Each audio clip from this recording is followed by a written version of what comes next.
Well, good afternoon, everybody.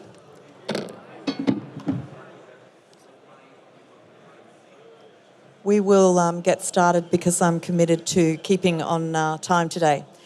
Thank you very much for having us here at the wonderful Singapore FinTech Festival. As Mona kindly introduced me, I'm Deborah Young, the CEO of the RegTech Association. We are a global non-profit organisation, 160 organisations from across the world, and we are committed to championing innovation and discussing the barriers and challenges of that. Central banks are front and centre for system stability and their ability to keep pace and have the right progressive technology and infrastructure to support that. I'm delighted to have with me today the Deputy Governor Saleem Ullah from the State Bank of Pakistan and Deputy Governor Hatice Karahan from the Central Bank of the Republic of Türkiye. This year, the Singapore FinTech Festival has been very clear in its mandate for content, in elevating topics such as re-architecting the financial system, preparing for future risks, enabling the future workforce, and encouraging innovation and servicing the discussions around AI for good. Our topic today, luckily for all of you, is going to traverse just about all of those areas as we probe around regulatory public infrastructure and what's being done to protect and maintain financial system integrity and how central banks are at the centre of safeguarding the system. From our perspective, the RegTech Association believe that the adoption of regulatory and compliance technology is linked to system stability, safety and improved financial inclusion. We also believe that decisions on adopting RegTech and SupTech need to be strategic and the need for collaboration is high. Pace and agility of adoption becomes critical as our collaborative efforts as a global community to come together to keep the system safe. With financial crime costing somewhere between 1.4 to 3.4 trillion US dollars each year alone, there's a burning platform to mitigate these risks and to look towards innovation to help us from both a regulatory, a central bank and institutional perspective. Our research has just revealed the adoption of new technologies is indeed accelerating, that SupTech product producers are focused on regulatory reporting, ESG, financial crime, and automation of supervisory processes based on the demand that they are experiencing. And more regulators and central banks are engaging with technology than ever before, and 60% have said that they are committed to buying rather than building their own solutions. But today, we're going to be turning our mind to central agencies and their need to keep pace, identifying the infrastructure that's needed to support stability, and what are the innovations that are currently underway to better achieve this, at what pace, and what's actually being done. We're going to see two short presentations from both Deputy Governors, and then I'll go on to a series of questions, and then if we have time, we'll have some Q&A from the audience at the conclusion. So if I could firstly turn to you, Saleem, if you could do an introduction of yourself and perhaps an overview of your agency. Thank you. Thank you, Deborah. Bismillahirrahmanirrahim. And a very good afternoon to all of you. It's a real pleasure and privilege to be here to speak to the galaxy of innovators, tax professionals, and the central bankers. I am the central banker for the last almost 3 decades, 29 years. This is 29th year in the central banking. And the portfolio I'm overseeing is the financial inclusion and the digital finance. The two are intertwined. The two are integral for each other, I would say. And then there are certain internal corporate level portfolio of IT and HR and the finance that is I'm overseeing. So the core focus with respect to this digital financial services has been that one, we should be able to make the financial system accessible to the people at large, to the public at large, i.e. the financial inclusion. And two, we must have that robust financial infrastructure and the payment systems infrastructure available that provides convenience, that provides efficiency, and that ensures the stability and the trust of the consumers in the overall financial system and the overall digital system. So what we have been doing with respect to our objectives of financial inclusion and development of a robust and ubiquitous digital financial system. Let me start the journey from 2008. In 2008, the financial inclusion level in Pakistan was extremely low. Just 11% of the public, 11% of the adult population had access to financial services. We came up with a framework that called the branchless banking framework. And that allowed the banks that they can have hundreds of thousands of agents across the country so that the banking services could be made accessible to the people, to the common people, to the people at the lower segment of the society. And that helped us in improving the outreach levels from 11% in 2008 to about 16% in 2015. But still, that flip is not coming. It was not coming. And then we came up with another intervention, and that intervention was the partnership between the telcos and the banks. And that partnership allowed the banks to have a remote account opening.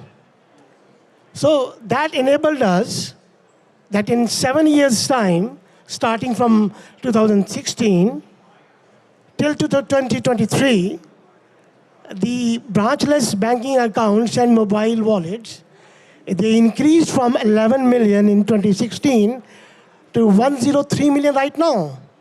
And the financial inclusion levels, they were 16% in 2015. They reached to 60% in 2022. So that's a huge impact. It's a growth of about 900% in the digital accounts. The one earlier, it was the people were required to visit the agent's network to get their accounts opened.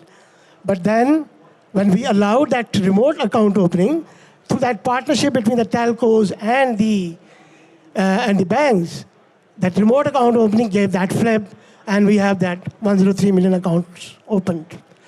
So, what else we did with respect to the development of this digital financial system? In 2014, we came up with rules and regulations to allow the establishment of PSOs and PSPs in the country. That was aimed at that we must have those payment gateways and the payment aggregators available in the economy so that these retailers, these big corporates could have that that intermediary available in the form of PSOs and PSPs providing those aggregation services. Then to further liberalize and allow the non-banking players to provide those financial services. In 2019, we came up with another framework called the e-money institutions. And these e-money institutions, what they were supposed to do, they have been linking the bank accounts of their clients with their mobile numbers so that they can have those mobile wallets available. And in those mobile wallets, all these funding can be made either from their bank accounts or even the cash-in services were available.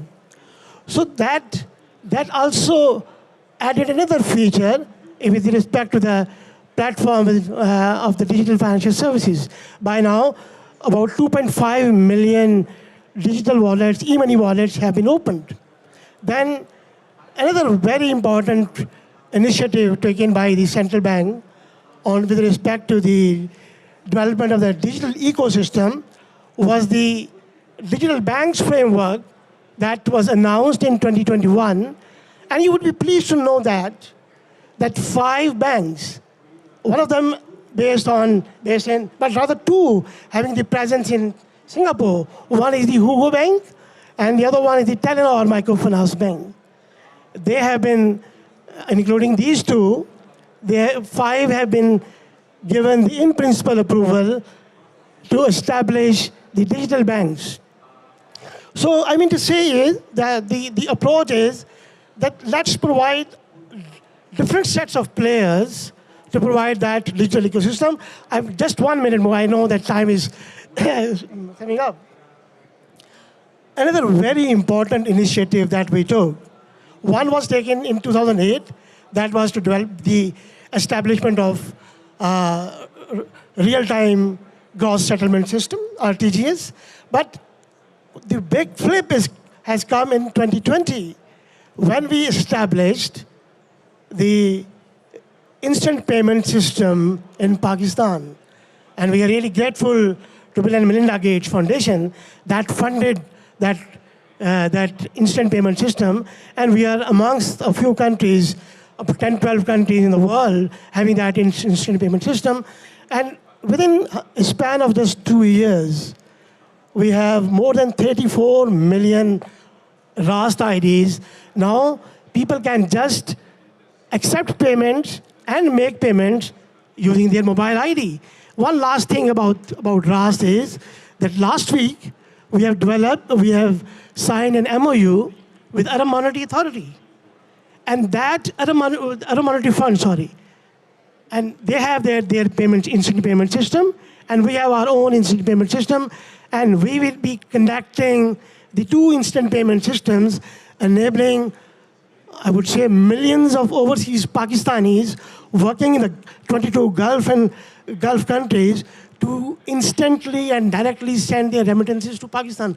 So there are a host of steps that are being taken. We are really excited that the steps that are being taken, these are aimed at making the overall digital financial ecosystem attractive for the innovators, but at the same time, we are very, very cognizant of ensuring the consumer protection and stability of the financial system. Thank you. Thank you, Saleem. Could I ask Dr. Karahan's slides to be put up on the screen, please? There we are. Dr. Karahan, your introduction, please. Thank you. Okay, thank you. Let me start by thanking for the invitation and this outstanding organization. It's really exciting to see all these events and the huge interest in fintech. Well, I assumed the role of Deputy Governor at the Central Bank of Turkey just 4 months ago, so I'm a relatively new central banker compared to you. But I'm also in charge of payment systems and information technology and fintech issues. And in this respect, I'm pleased to address this panel to discuss regulatory public infrastructure and financial crime on an international platform. And I believe that participating in an international dialogue and discussing these contexts is particularly rewarding, considering the cross-border nature of financial systems and also the continuing acceleration in the speed of financial transactions across the world due to technological advances. As you well know, criminal financial activities pose a threat to not only to our economies, but also undermine the foundations of trust and integrity that underpin our financial systems. And therefore, effectively combating this threat requires a robust collaboration among the counterparts, both at the national and international levels, the exchange of data, and strengthening technological infrastructures and legal infrastructures. And moreover, of course, we have some standardized global international regulations, and in that sense, countries must adhere to these regulations, which you can find in the conventions of the United Nations, Council of Europe, OECD, and many other legal texts, in addition to FATF recommendations and criteria. Well, in this context, in Turkey, we closely monitor developments in this field by actively participating in FATF studies. We have been a member of the FATF since 1991. And we also maintain observer membership status in the Eurasia Group, which is an FATF-style regional body. And in addition, so I have the presentation here. In addition, cooperation, and information sharing are conducted among the financial intelligence units of members within the, through the Egmont Group. And our Financial Crimes Investigation Board, which we call MASAK, as you can see on the slide, actively benefits from information sharing and communication functions of the secure network via Egmont Secure Web. So MASAK, you see it in the middle of the slide, is the competent authority in Turkey in our fight against financial crimes. Also, our central bank provides support in this area due to its primary role in payment systems. So we play, as a central bank, we play our part by ensuring that financial crime regulations are well designed, comprehensible, and effectively implemented by financial institutions. And this is achieved through supervision based on a risk-based approach, and safeguarding the system, its users, and the broader economy. So MASAK here gets support from several government bodies, several public authorities in its fight against financial crime, including the Capital Markets Board, as capital markets is an integral part of this financial ecosystem. But in order to shed further light on our role as a central bank in combating financial crime, I would like to provide some insights into our actions in this domain. First of all, the Central Bank of Turkey routinely conducts thorough supervision of payment providers and e-money institutions. How do we do that? We scrutinize the establishment of effective internal control systems and risk management systems in those institutions, because we continuously enhance our supervision practices, and we try to mark a significant stride in the ongoing fight against financial crimes. And within this perspective, we have issued written instructions for these institutions, payment services, payment and e-money institutions, and we urge them to undertake necessary measures and investigations within the scope of risk management. And these institutions are obligated to assess whether the payment services they offer are used for illegal activities, including through social media and other platforms, and to implement appropriate measures to prevent such transactions. So this is something that we definitely care about. In addition, our bank, the Central Bank of Turkey, is actively engaged in 3 key initiatives to uphold cybersecurity, and I have another slide for that. Okay. And I'm going to talk about 3 key initiatives, but here you can see some strategies and practices that we benefit from. Firstly, we mandate payment systems in our country to conduct self-assessments of their readiness in the cyber resilience area as financial market infrastructure. Secondly, in our role as the operator of the country's most widely used payment system, namely electronic fund transfer, we have introduced a framework for endpoint security for the wholesale payments system to assess the participants in the system. That's the second issue that we deal with. And thirdly, with regard to the payment service providers, we can stay there, yeah. Detailed provisions are outlined.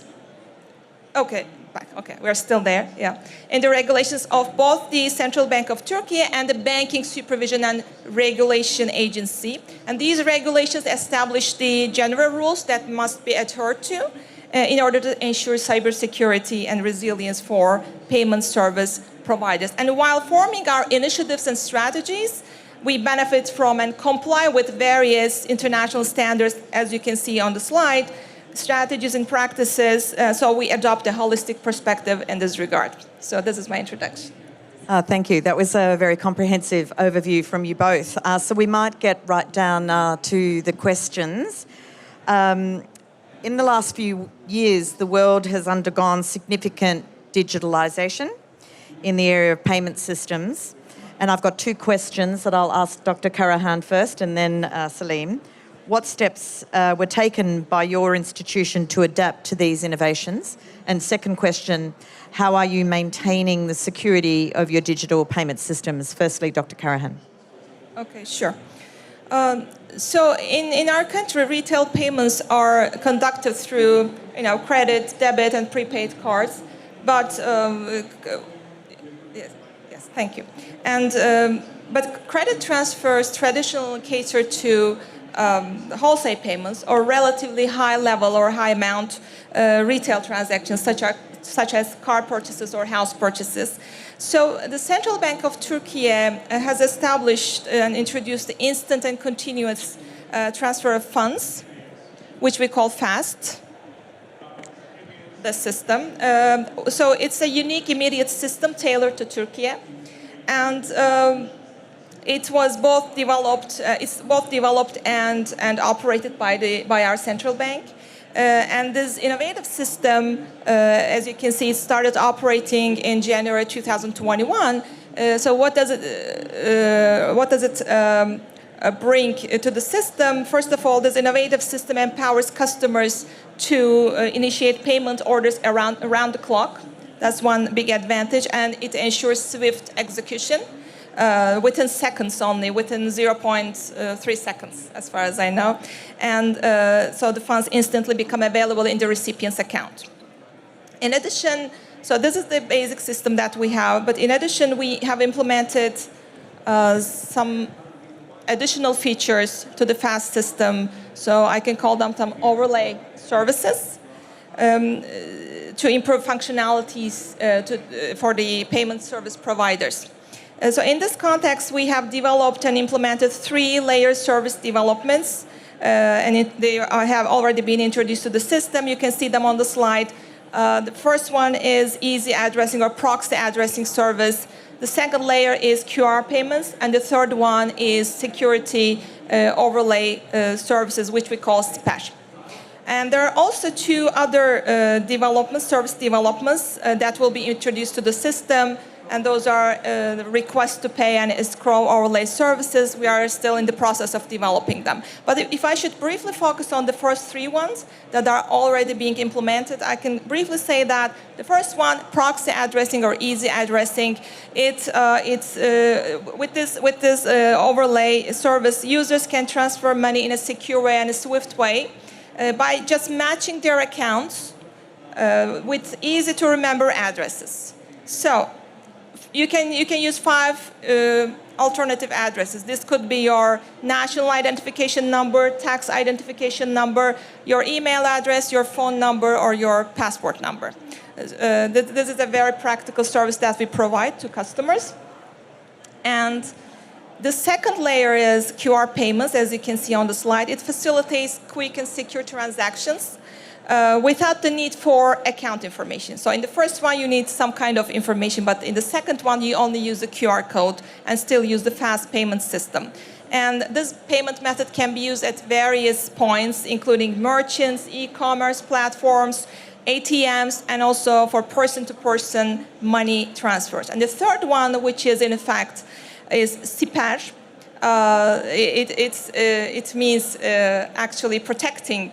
It's a protective shield against fraudulent transfers or money transfers. So it aims to prevent financial crimes by enabling the exchange of funds and information and documents regarding accounts and money transfers that are deemed susceptible fraud to for institutions. And these are the main things that we have in terms of innovative services. One last thing would be the open banking applications that have gained significance in our systems. This also allows users to use only one account that have in one bank to reach out to all the other accounts that they have in the financial system.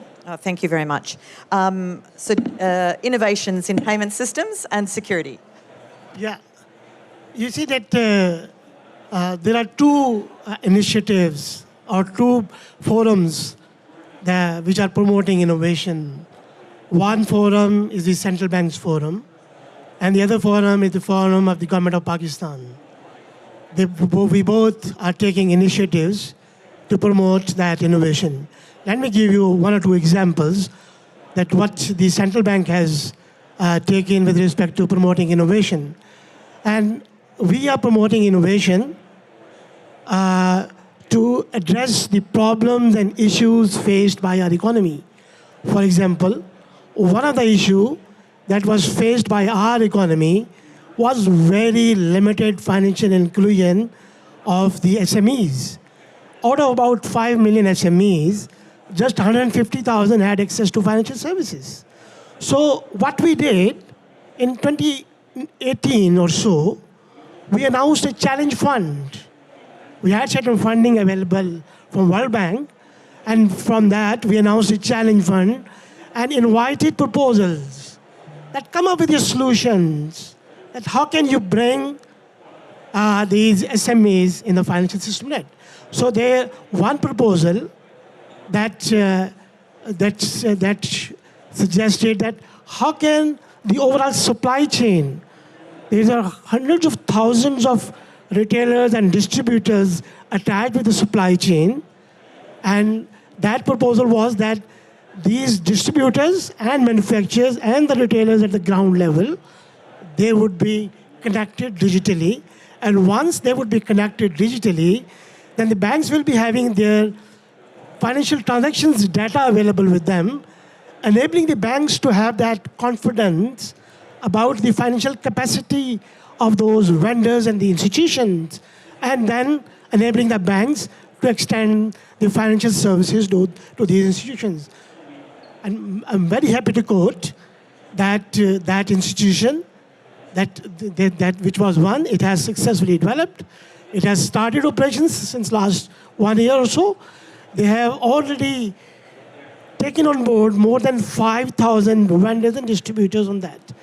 So this is just one example. Then we are developing, right now it's not available, but still we're in the process of developing the regulatory sandbox, so that if you have certain ideas which are not compatible with the overall regulatory framework, they can be offered. Then on the government side, there are a number of things, but I'm giving the crux of that. The government has several startup incubators, and those incubators are providing that platform to the starters. The round of competition rounds through which those startups are selected, and then the selected startups are provided that incubation space and the initial funding so that they could test their ideas. And then very recently, our IT minister has announced they are in the process of developing that they will be developing a fund of funds, so that that will be the government fund, that about 20% of the initial capital could be contributed by that fund, and remaining 80% could come from there. So there are a host of initiatives. Even without the regulatory sandbox, the overall the approach is that if you have some ideas, they will be having the interaction with our digital team, and we will be allowing that space to test technically that if that concept is viable or feasible. As far as the security is concerned, there are very stringent cybersecurity guidelines, and there are very stringent financial fraud prevention guidelines and regulations available.